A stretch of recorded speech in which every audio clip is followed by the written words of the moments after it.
Hello. Hi. How are you?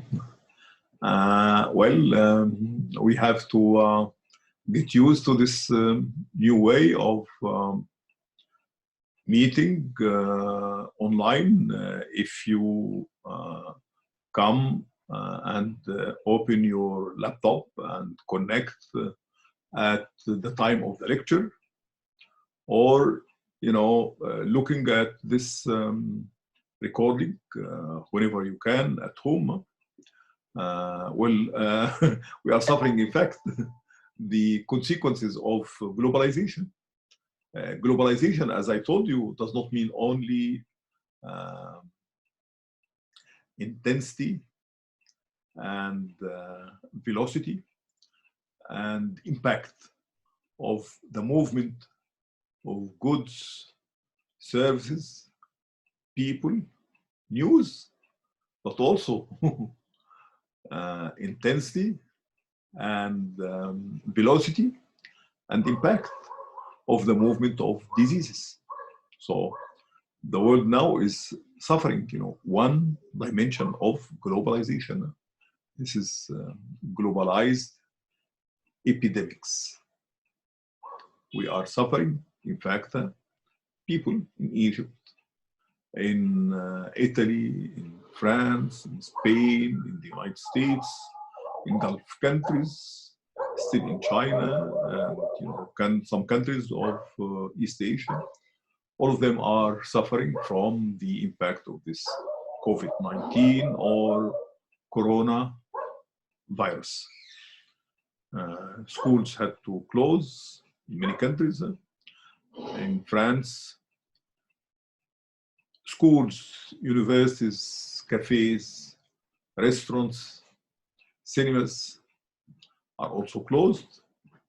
And in Spain, people are advised not to get out into the streets. The same thing also in Italy. So the Egyptian government decided to close schools and universities. And luckily, thanks to globalization also, thanks to the global technology of communication, we can communicate together and we can share these ideas. Now, this lecture is the last of lectures on models of development in the North. You remember very well, we found out that for leaders of countries of the South to deal with the expectations of their people after independence, to enjoy decent and dignified life, to find jobs, also to live under conditions of political stability, to be able to share in the wealth of their countries, and to have access to government services. Leaders of countries of the South wondered how to respond to all these expectations. And under conditions of globalization, they found that the easiest way is to look at the experience of the countries who had encountered these challenges much earlier. They would look at the experience of countries of the North to find out how they dealt with these expectations, which we grouped under, 6 crises. We called it crisis of development, crisis of state building, penetration, crisis of pushing growth of the economy, capital accumulation, crisis of getting people to have a way of influencing the political system, crisis of participation, and finding out how to distribute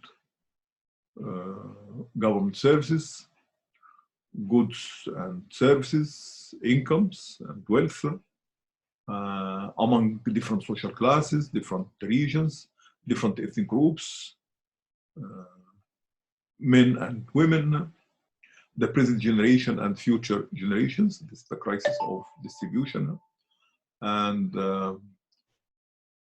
how, after all this, to get people to identify with the new political community, and how to get them to accept institutions of the government without the government having to use force in order to compel them to abide by its decisions, its laws, its regulations, its policies, etc. So these are the crises of development. And we found out that countries of the North, more or less, and historically, they found ways of dealing with these crises, and these different ways could be put together under models. When they are brought together, they constitute a model. So therefore, countries of the North have known three models of development: the liberal capitalist model, based on private property, market forces, and open political system. And this the liberal capitalist model, which is a product of the 18th and the first half of the 19th century. Then another model, the conservative fascist model, which maintains private property, but it controls the market forces and is associated with a closed political system. This is the conservative fascist model. And the third model is a product of the 20th century. The conservative fascist model is a model of the 19th century. The socialist model is a model of the 20th century. It eliminates private property, almost, and it establishes one-party system. We have studied how the three models dealt with the 6 crises of political development. And I advised you to give grades to each model. So with respect to the liberal capitalist model, we found out that it succeeded. In fact, the 2 other models also, all of them succeeded in establishing states, strong states. In the United States, Great Britain, France, Germany, Italy, and Japan, and the Soviet Union. All of them succeeded in establishing, well-functioning states that can control all their borders, and can find a way of putting rules for all types of social activity in different domains: education, health, infrastructure, services, etc. So this problem was resolved under the 3 models.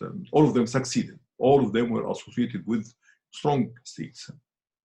Now, with respect to the crisis of participation, the liberal model succeeded in resolving this crisis gradually.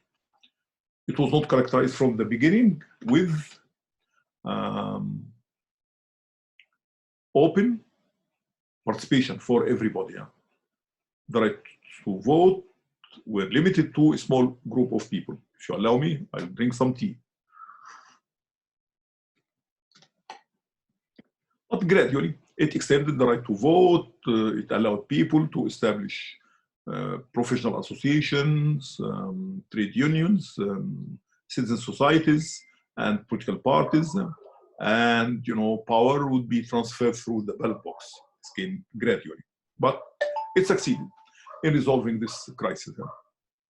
The conservative fascist model and the socialist model, were known for mobilization, but not free participation. They were models of the single-party state. Political activities were limited to members of the single ruling party: the Nazi Party in Germany, the Fascist Party in Italy, the Association for the Service of Emperor in Japan, and the Communist Party in the Soviet Union. Civil and political rights were restricted. Freedom of expression, freedom of association were highly constrained, were limited, in fact, to members of the party or associations which are close to the party. Now we come to the crisis of distribution. It was not resolved under the liberal capitalist model because it is based on inequality in access to property. And this was felt as necessary. Not everybody can own capital because those who own capital need to employ people to work with them. So definitely it is based on inequality, division between capital and labor. And of course, those who own capital get more income than those who don't own capital. Also, this is a class society. So people are rewarded according to the class to which they belong. Workers are rewarded less than engineers, people of the middle class. People of the middle class are rewarded less than people of owners of large enterprises or large service institutions. Although there was a claim that with technological development, the size of the working class would shrink, the size of the middle class would expand, and therefore there will be more equality in the distribution of income and wealth. However, this has not been proven right all the time. The conservative fascist model did not succeed in resolving the crisis of distribution because, in fact, it did not allow private property. And the ruling parties under this model cooperated with large corporations. And it did not introduce agrarian reform, particularly in Italy and Germany. So inequality in distribution of income and wealth remained also under the under the conservative fascist model. The socialist model eliminated private property. There was no class of big landowners, no class of capitalists. So more or less, it resolved this crisis of distribution. Now we come to the crisis of capital accumulation. The success varied from one model to the other. Historically, the liberal conservative model was known for slow rate of growth over a long period of time. And this slow rate of growth maintained over long period of time ended by changing the structure of the economies of these countries. Those who started late, the latecomers, the conservative fascist model, had to mobilize more resources in order to bridge the gap with the early modernizers. So therefore, it was known for high rate of growth compared to the liberal capitalist model because it was, controlling, large part of the economy, although private property remained, but, the state imposed its control and directed the plans of developing the economy, particularly focusing on military industries. So we could say that it succeeded, in fact, in resolving the problem of capital accumulation. The socialist model, for a long time, succeeded in resolving this crisis. It maintained high rates of growth throughout the 1950s until the 1960s, because all the resources of the country were under the control of the government, no private property. The organization of the economy was based on collective farms, state farms in agriculture, and state-owned enterprises in all the other sectors of the economy. So the economy was managed through central comprehensive plan with all resources under the control of the government. It succeeded in resolving the crisis of capital accumulation for a long time. However, it used, as I told you, the extensive method. If the government wanted to increase growth, it would mobilize more resources, it would use more capital, more energy, more raw materials, more machines. So of course, this is one way of increasing your production. But you reach a certain level at which you are more interested in improving the quality of production. So the important thing is not to increase more goods, but to improve the quality of your goods, or to produce different kinds of goods. Or you may have a crisis with raw materials, with energy. So you have to do with the amount of resources you have. And that became a problem for socialist countries. And this became a problem also for capitalist countries, but they succeeded in dealing with this. Because it's no problem for them to lay off workers and use machines, more advanced technology, and get more products with the same amount of resources, with the same number of workers, and the same amount of raw materials, or in fact, with less workers and less raw materials. That was difficult for the socialist economies.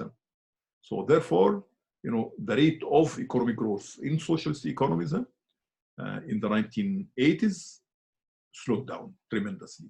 And in 1 year, so the Soviet Union in particular was producing less than it was producing the year before. So there was a problem of capital accumulation. When the Soviet Union moved from the extensive method, increasing production by increasing factors of production, to the intensive method, which increases production with less factors of production, less workers, less raw materials.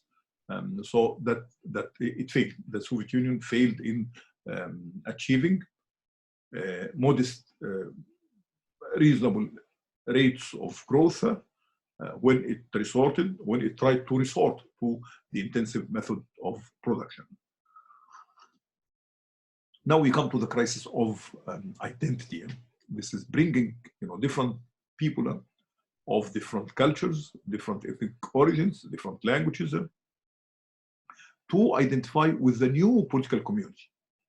All British people should identify with the United Kingdom, with Britain, despite the fact that they are Gaelic in terms of languages, the Scots and the Welsh and the Irish, or English, in the case of the people of England. And this should be the case also of all French people, those of Brittany in the north, or those of the Basque in the southwest, or the Corsicans. They all identify with France. Same thing also in the United States.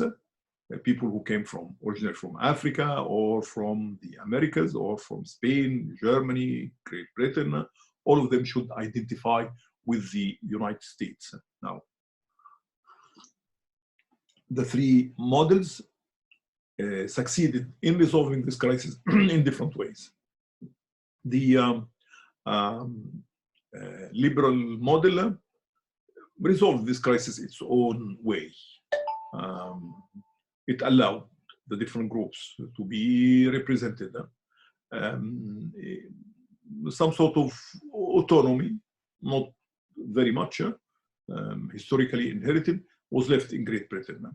France emphasized very much the French culture, French civilization, values of the Republic. And this was inculcated through the education system, through institutions of the state. The US, seen as a melting pot. So, people were attracted by the American way of life, and that became their identity. Whenever a crisis arose, it would be resolved through the typical methods of the liberal model. So when the Scots wanted independence, a referendum was organized, and it was won by people who wanted to remain in Great Britain. 55% of the Scots people, wanted to remain in the UK, whereas 45%, wanted to secede. So therefore, it was decided that they would remain in the UK. So this was the way to deal with this. Also, before that, when there were some demands for local autonomy were voiced out, so a system of devolution was introduced, and according to which there was, a regional government in Scotland, a regional government in Wales, and there was always a regional government in Northern Ireland. The conservative fascist model tried to promote a national identity using institutions of the party, the media, and also by creating a sort of external enemy. So people should be united in order to face the foreign enemy, whether the foreign enemy was real or invented. But definitely with the policies of conservative fascist regimes, problems were created with the neighbors. So there were problems between Germany and France, between Germany and Austria or the Czechoslovakia, where there were German minorities living there, and the Germans or the government of Germany during the Nazi period complained against the injustice of the Versailles Treaty, which imposed many territorial concessions on Germany. So there was some sort of foreign enemy. And in the case of Italy, it was also interested in colonial expansion, the same thing also in Japan. So, colonial expansion, facing up to a foreign enemy, feeling proud of the ancient culture of the Roman Empire in the case of Italy, the First Reich in the case of Germany. All this also increased the sense of identity with the new political community.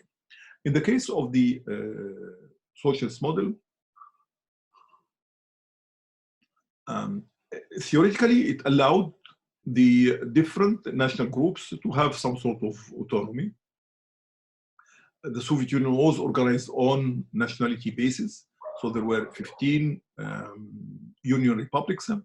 And within these republics, particularly Russia, there were also autonomous republics and there were autonomous regions. And this was based on ethnic criteria. So people who speak Russian would belong to the Russian Republic. People who speak Ukrainian belong to Ukraine. And people who speak Kazakh belong to Kazakhstan. And they have some sort of autonomy. The leader of these different republics would belong to the majority ethnic group in the republic. That was, theoretically, but in fact, as I told you,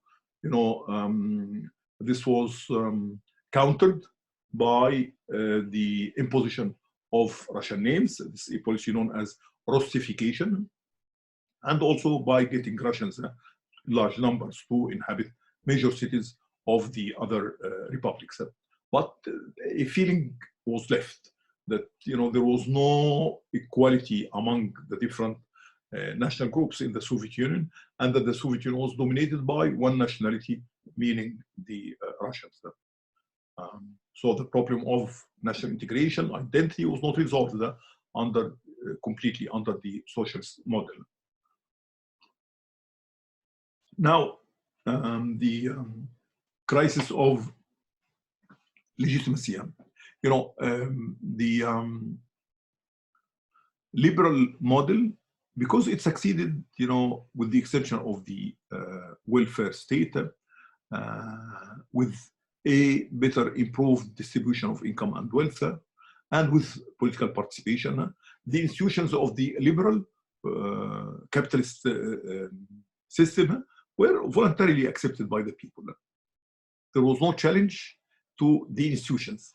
Perhaps at a certain moment there was a feeling of discontent, rejection of a certain government or a certain party in power, but no rejection of the institutions of the liberal model, no rejection of the institution of a parliament, elected parliament, no rejection of the institution of peaceful transfer of power, no rejection of the institution of multiple party system, no rejection of allowing civil and political rights to be enjoyed by everybody. So it acquired legitimacy. In the case of the conservative fascist model, we don't know whether the problem of legitimacy was resolved or not, because it did not allow opposition, it did not allow freedom of speech. But it created a sense that the majority of people were loyal to the ruling party. So in fact, fascism and Nazism were popular. The Nazi party came to power through elections. So did it have a problem of legitimacy? Very difficult to say. But and very difficult to say because we know that there is a problem of legitimacy when there is a freedom of expression, freedom of association, so people can express their views. But when all views are suppressed, then it would be very difficult to know whether there is a problem of legitimacy or not. The same thing also under the socialist model. It restricted freedom of speech, freedom of association. So there were dissenting views, dissenting intellectuals, and they made publications. So you could see that there were, cracks on the wall of legitimacy of this regime. But was it general? Was there a sort of rejection of the institutions of the system by all the people? This is very difficult to say. Although some people would say, yes, there was a problem of legitimacy because when the regime fell, nobody came to its defense. But also the way it fell was not really going back to capitalism. It was just a rejection of an authoritarian way of ruling the country. Now, we have examined the three models. We found out how they dealt with all these crises. Now, we find that one model has survived. The two other models have disappeared. The liberal model has survived. The conservative fascist model has disappeared. The socialist model has disappeared, at least definitely it has disappeared in Eastern Europe, has disappeared in the country which was the scene of the first socialist revolution, Russia. So how come? Could we find an answer to this question by looking at the way these models succeeded or failed in resolving these crises? We know that all succeeded in establishing states. The failure varied from one model to the other, but the single advantage of the liberal model is that it succeeded in resolving the crisis of participation, or at least it seemed to have succeeded in resolving the crisis of participation. Does this explain why it survived? Let us look at this. Crisis of participation means that access to authority of the state is open, depending on victory in elections. But victory in election does not only bring different category of people, but bring in different party, bring in also representatives of different social classes. And those new people, this different party or this different social group and different classes come to the government, not just as persons, but as ideas. And they come to the government because there is a feeling of dissatisfaction with the ideas, the people, the party, the classes that were dominated before. So, and people feel dissatisfied when there are crises or when there are difficulties, when there are major problems. And the people who come to power because they claim that they have a solution. They have a way to respond to these challenges. So in fact, the crisis of participation opens the way for peaceful transfer of power and also for adaptation to new situations, to new demands, to new needs, to the coming of different groups to the political scene. So in this way, you could say that capitalism has renewed itself. In fact, it did not remain the same. It started as almost an oligarchy. Government is run by wealthy people, but it, changed, it evolved to a system where all the people, more or less, have potentially, theoretically, access to power. And this is not only theoretical, but the parties representing, the underdog, the poorer sections of the people, or the less privileged sections of the people, their parties come to power.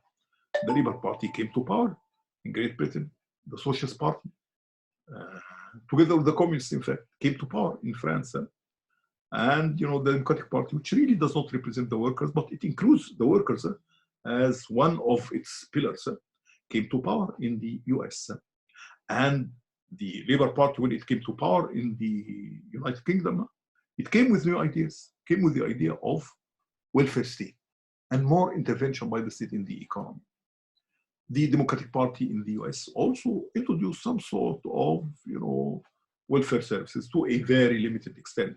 But, President Roosevelt came up with the New Deal, which meant also, recognition of trade unions, more active role of the state in running the economy. And, the Democratic Party in the US is known for a party that favors,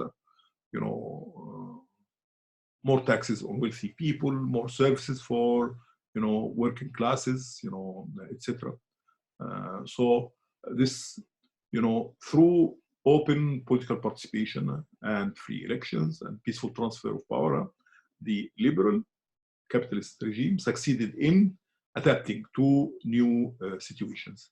And therefore, it survived, it continues.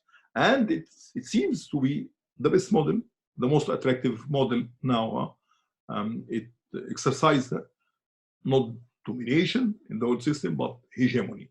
So even, countries which might be opposed to colonialism, they are still attracted by the institutions of a liberal capitalist system. And this is the case now. Now, the conservative fascist regime did not have this institution of peaceful transfer of power. The same leader, in fact, remained in power. There was no way to remove him, and there was no way to change his policies except through assassination, which some generals of the German army tried to do, but they were arrested. Same thing also under fascism in Italy. Mussolini remained in power from 1924 until perhaps 1924 until 1944. And there were many attempts on his life. Stalin in the Soviet Union under the socialist model remained in power from 1924 until his death, 1953. And Brezhnev remained in power, was Secretary General of the Communist Party of the Soviet Union, remained in power from 1964 until 1982. So, the possibility of a peaceful transfer of power, of allowing a different group of people to come to power, to try new ideas, to respond better to challenges facing the model, this was possible only under the liberal capitalist model. Does this explain why it survived?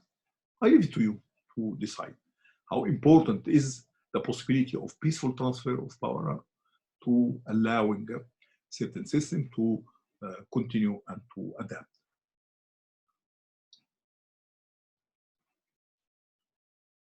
That was not possible under the other two models. However, this does not mean that the liberal capitalist model does not meet challenges at present. It does meet challenges. And its legitimacy seems to be in doubt, although there is no rejection for the institutions of a liberal capitalist model. However, people are somehow dissatisfied. Why? Democracy, political democracy associated with this model does not seem to be the most effective way of dealing with crisis. Look at how long it took Great Britain to decide whether it would remain or leave the EU. Long time. Many debates, unresolved debates in the House of Commons. Look also at how President Macron is trying to get a law on reform of pensions accepted in France. Just, lately, he succeeded in getting this pension reform adopted by resorting to an article of the French Constitution, which allows the government to, put a question to vote without discussion, because there was much opposition to this in France, by students, by workers, by government employees, by people in the provinces, etc.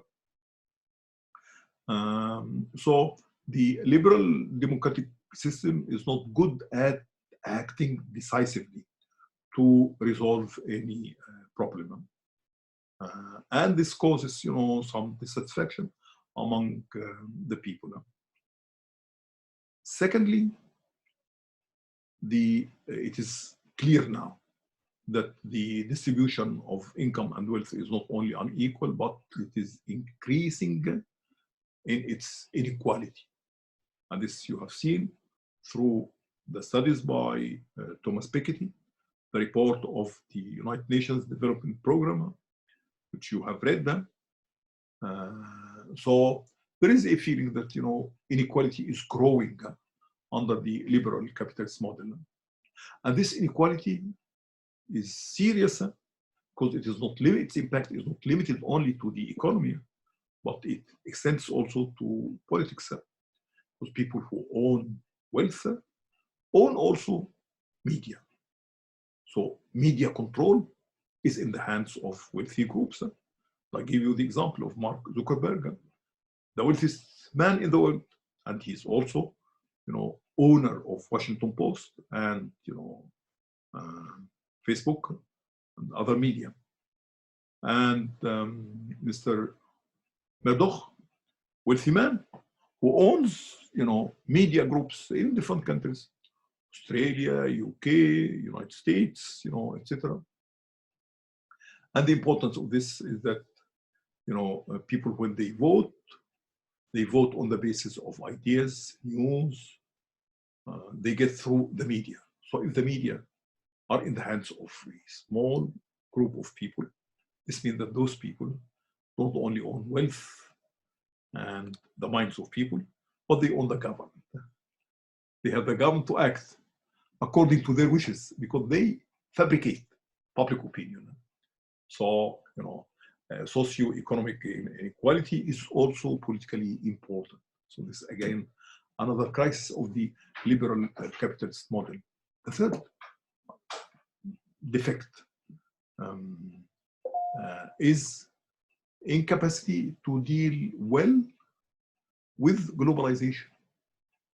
Of course, we see now that the globalization of epidemics is causing problems all over the world, irrespective of the political system. But economic globalization is bringing feelings of dissatisfaction, even in the highly advanced capitalist countries, because the gains from globalization are not evenly distributed, and the losses definitely are not evenly distributed. So some people suffer only losses from globalization. Others have more of the gains. This is felt by the working class in the United States. Many workers would lose their jobs as a result of globalization. Not only because American corporations go and invest in other countries and give employment to people of the other countries, but also because of the rapidity of technological change leads to laying off workers and relying more on machines, or simply abandoning certain branches of the economy completely. So the globalization does not seem to be working well for everybody.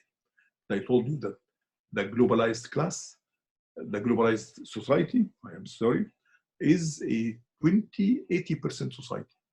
A society where 20% of the people benefit and 80% of the people suffer. Might not be exactly this way, but this means that a large number of people do suffer or think that they suffer from globalization. Also, the countries of the liberal model, some of them at least, suffer another consequence of globalization, which is migration. Globalization does not mean only freedom of movement of goods, services, news, diseases, etc. It means also freedom of movement of people. So people from countries of the south or countries of the east like to migrate, seek jobs, a different mode of life in countries of the north.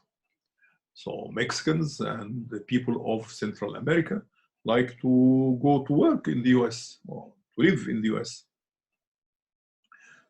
People of the Middle East and Africa like to go and live in Europe, France, Germany. And people in Poland like to go and work in France or the United Kingdom. And this movement of population is not liked by large sections of the people in liberal capitalist countries. So migration becomes a political problem. And there is a failure in dealing with this problem. Some people like, in fact, migrants to come because they compensate for the shortage of manpower, certain sectors of the economy. And also, when they come in, they get money and they spend. So this is good for the economy. It's good for consumer industries. So opinions are divided on the advantages and disadvantages of having migrants in countries of the north. But this seems to be, for some sections of the public opinion in these countries, to be undesirable consequence of globalization. And the liberal capitalist countries are less capable of resolving this problem than the other countries ruled by authoritarian regimes. Add to this also that while the liberal capitalist countries seem to be, working slowly, not resolving, any problem quickly. Some other countries which are ruled by authoritarian regimes seem to be more capable of, acting decisively. So if you look for a model of performance achievement, this is China, which is ruled by an authoritarian system. So in this last case of the coronavirus, China succeeded, although the problem started in China, but the Chinese seem to have succeeded in containing this problem more than countries of the liberal model, France, Italy, Spain, even Britain and the United States, and in other respects as well. Rates of economic growth in China are much higher. Chinese exports, are overwhelming. So in terms of achievement, performance, the authoritarian regimes seem to be more successful than liberal capitalist regimes. Also, this has repercussions for foreign policy. Authoritarian regimes seem to be more assertive in their foreign policy to gaining influence at the international level. Look at China, Russia, Iran, all of them are doing relatively well at the international level compared to the loss of influence of the United States, Britain, France. And so this adds to a feeling of dissatisfaction in countries of the liberal capitalist model. And all this feeds in the claims of populist parties, parties that would say, well, under liberalism, we are having all these problems. So therefore, no, we should abandon some of the policies which are typical of liberal systems. We should not have migrants. And we should not give the same rights to people who do not belong to the original majority of people in the country. So, these populist parties claim that people of foreign origin should not have the same rights as people who are authentically national. So the Le Front National party in France or the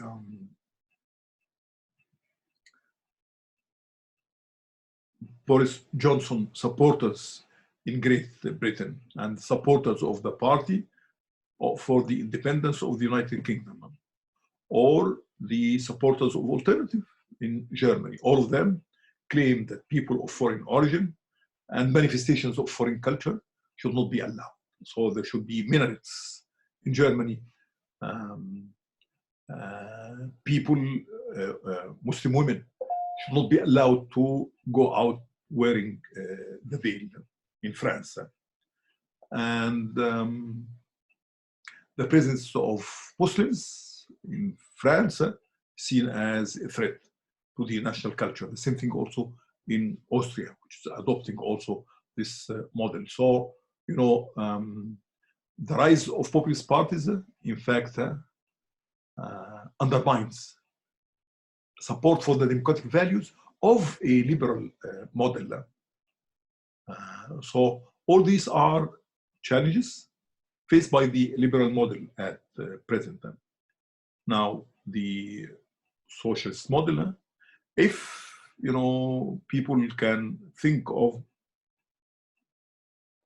going back to a socialist model, then they should think of how to deal with the problems which have caused the fall of the socialist model in the Soviet Union and in Eastern Europe. Is China the solution?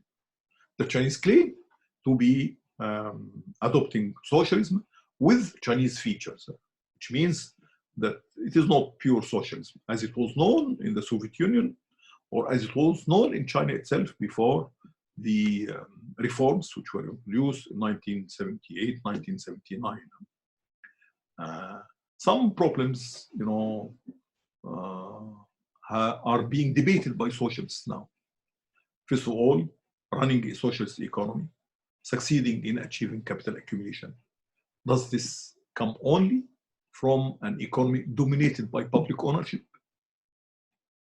in which private property disappears completely, or there should be acceptance of different forms of property, public property of the state, collective property of the people,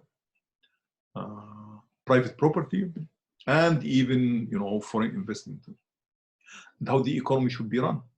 Should it be run through a rigid planning system, comprehensive central planning, as was the case also, particularly in the Soviet Union, or different types of planning, indicative planning, more flexible, giving more autonomy to local enterprises? So how to deal with the problem of the economy, capital accumulation? And in terms of distribution, same problem. You know, how to provide incentives for the people. Gorbachev, who tried to reform the Soviet economy, the Soviet model, suggested policies of reconstruction, perestroika, glasnost, transparency, and democratization. But he did not come up with specific solutions for the problems of the economy or the political system. He mentioned the problem of incentives, that equality in wages was not good for incentives. You know, the difference between a salary for a scientist and a salary for an engineer, perhaps in those years in the Soviet Union was important, but for him, maybe that was not enough. So how to provide incentives in an economy dominated by public ownership? So this is a problem of distribution. If the ideal is to have fair distribution of income and wealth, how could this be associated with providing incentives for people who like to innovate with new ways of organization, new methods of management, new techniques of production, and how to deal also with the implications of innovation, because innovation is associated with something called creative destruction. You abandon old industries and you go to new ones. But this means that people who are working in the old industries who lose jobs, and incomes, and way of life. So how can you reconcile providing incentives and with this creative destruction? Also, how to get different groups of people with different cultures, different ethnic origin, to live together. Should the social state, accept the right to self-determination of all ethnic and national groups? How would this impact its stability and its survival as a political community? Note also that in socialist writings, the problem of nationalism was seen as something which is manipulated by capitalists, by reactionary classes, and therefore if economic equality is provided, then no people would go back to their national origins. So what is the explanation for nationality problems? Is it due to economic differences, or national differences are a fact of life? Government have to accept them, to deal with them, and to offer ways of expressing different national cultures, traditions.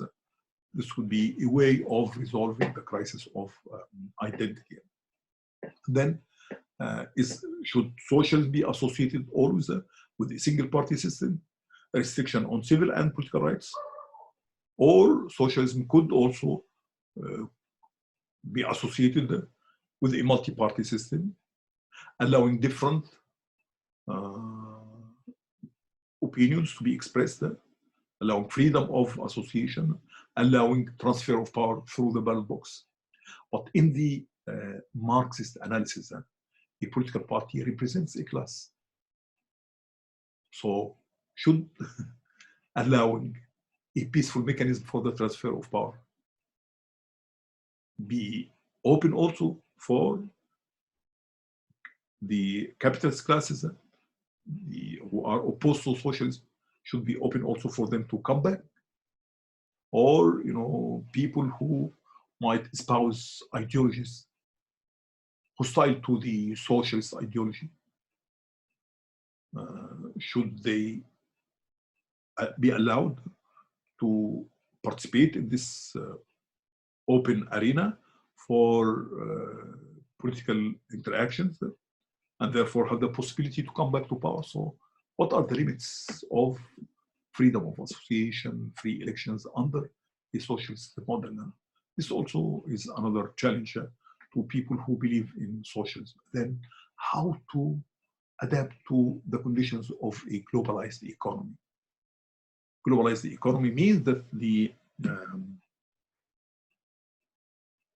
management of the national economy is influenced by forces outside of the country.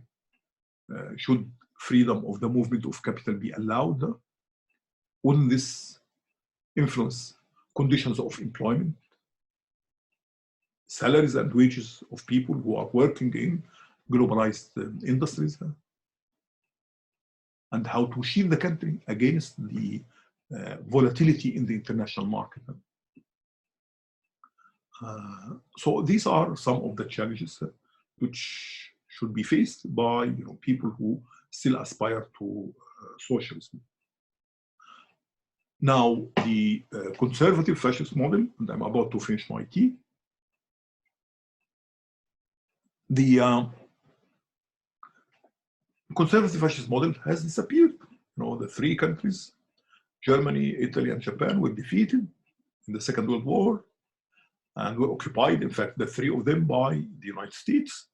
In the case of Germany, together with Britain, France, and the Soviet Union. Anyway, under the presence of US troops, these countries adopted liberal constitutions. But this, does it mean that this conservative fascist model has disappeared completely? In fact, this model has been reincarnated in East Asia. The successful models of development in East Asia were just a replica of the conservative fascist model. Country like South Korea achieved its big push, big leap forward under a military government. And Taiwan achieved also its big leap under a single party regime, the Kuomintang party. In Singapore, it was almost, a dominant party that ruled over the destiny of Singapore, since the withdrawal of British troops until the present time. So combining an authoritarian political system with, rapid economic growth is a feature of the development experience of countries of East Asia. So we find some similarity between these, the model of development in these countries through the period of rapid economic growth and the conservative fascist model which prevailed in Europe and Japan before and during the Second World War. So with this, we end an important section of the course. We know now, what kind of lessons leaders of countries of the South could draw from the experience of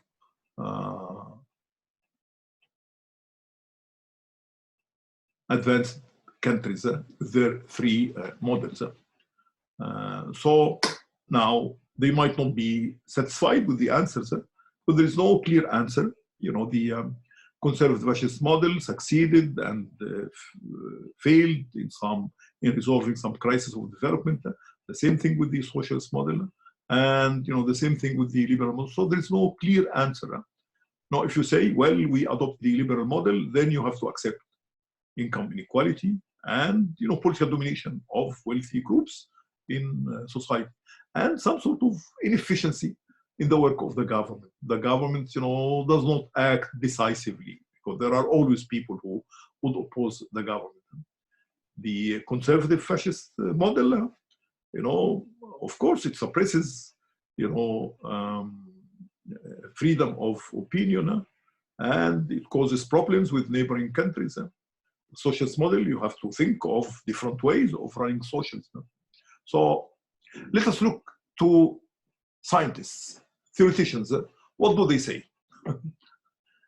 Would reading, books of development written by economists, political scientists, sociologists help governments of countries of the South? So this will be the following section of this course. You have your PowerPoint presentations and the readings. I'm sending them to you, so you can watch this lecture, and at the same time also you look at the PowerPoint presentations and go through the readings. And I'm going to put a question to you. You don't have to answer it, immediately during this period of 2 weeks during which you stay at home, but at least think of this question. My question would be written to you. I think you should write papers on each of the three models. I would like you to focus on the present challenges faced by the liberal capitalist model. Be one, paper. Another paper would be what remains of the conservative fascist model is still echoed in the experience of countries of the South. And the third question will be, what were the problems of the socialist model, and is there a way of coming up with new original solution to these problems? How to go about this? I would like you to go through a reading on crisis of development. I would like you to focus on one of the three models, and there are readings on this, and I would like you to answer these three questions. Of course, you choose only one of them, and I would like you to use, okay, let's say at least 7 sources for each paper, and I would like each paper to be no less than 2,500 words. And I'll write you these questions on the site of the course. And good luck. And I'm going to see you in 2 days' time with another lecture. Okay, great. Good luck. And by the way, I'm using Zoom, and I'll send you the link to Zoom, and perhaps we can agree that at a certain moment you will be watching myself on Zoom, and you can interrupt and you can raise questions. All right? Okay, very good. Bye-bye.